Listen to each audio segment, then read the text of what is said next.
For at finde vores stenhus til under 2 millioner kroner er vi kørt 10 km tættere på Split til endnu en havneby, Kastelat. Byen ligger op og ned af lufthavnen, så Danmark nås på under 3 timer. Sandra, så er vi jo altså kommet et smut tilbage i historien, må man sige. Det her ligner i mine øjne jo et rigtig drømmehus. Hvad er det, vi skal op og se? Ja, det er faktisk et ret specielt hus, det her. Det er 480 år gammelt. Oprindeligt blev det bygget som et vagttårn, som en del af den gamle lokale slot. Hvad er det, der venter os, når vi kommer ind for at se?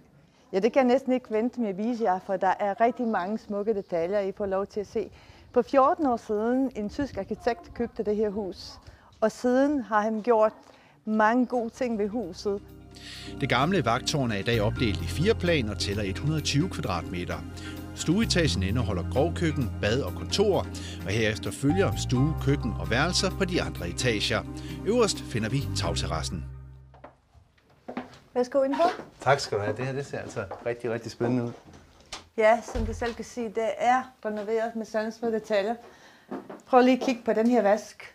Den vejer 380 kilo, og den er fremstillet specielt til huset her af sten, som kommer fra øen Brat. Og det er faktisk samme sten, som det Hvide Hus i Washington er blevet bygget med.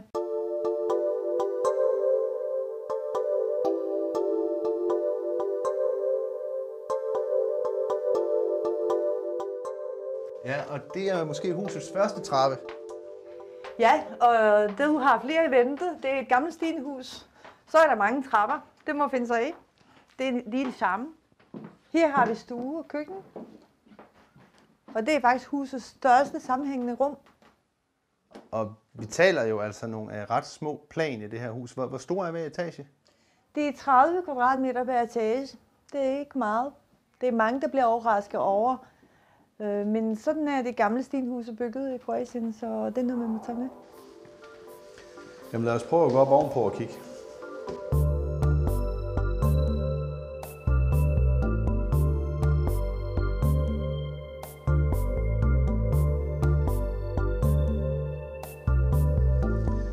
Så kommer vi op på tagterrassen.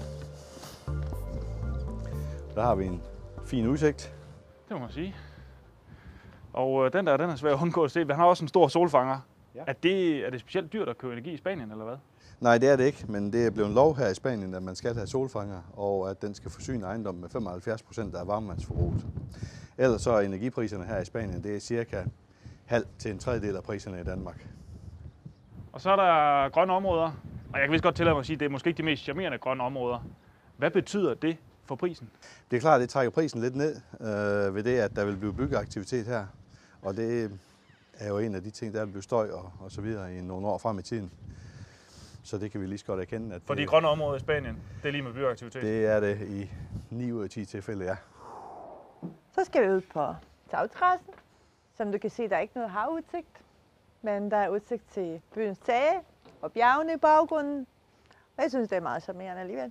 Det er bestemt charmerende, og vi er et historisk kvarter i en historisk bolig, og der er sikkert mange, der kunne synes, det var interessant at bo sådan et sted her, men må man egentlig leje det ud, hvis man køber sådan et hus her? Ja, sådan en ejendom må man gerne. Men der er faktisk nogle restriktioner omkring udlejning af boliger i Kroatien. Men det er så min opgave som maler til at finde frem til de rigtige informationer, informere køberen om alt.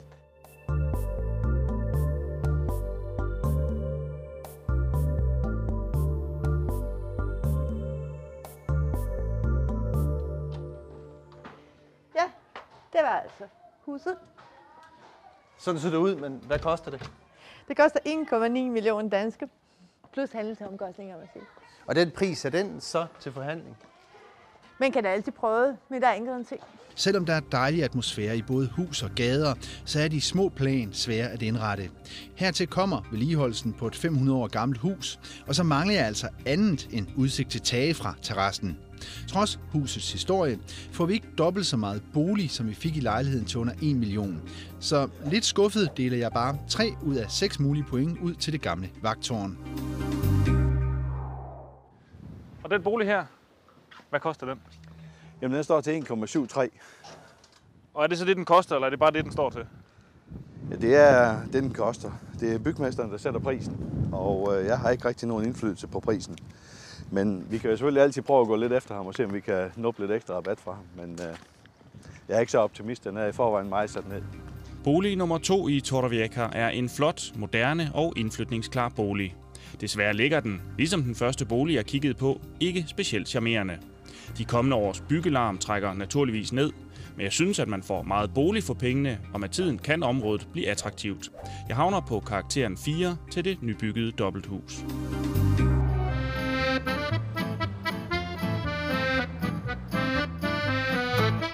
Selvom Spanien altså kommer godt igen og vinder anden runde knepen, så er forspringet til Kroatien for stort.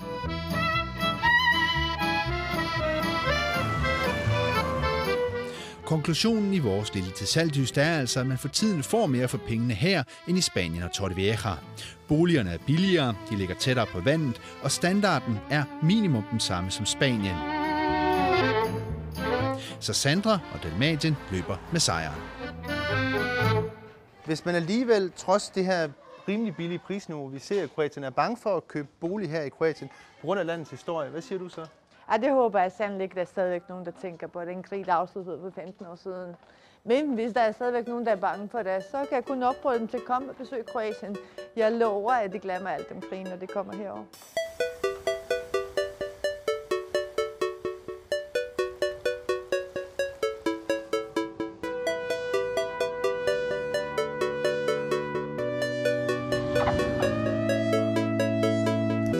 Det salg er slut for denne gang. Når vi er tilbage, så tester vi selvfølgelig ferieboliger i 2 nye lande. På gensyn. Hvordan var Spanien? Jamen, det var ikke, altså i forhold til det, jeg så på Kroatien.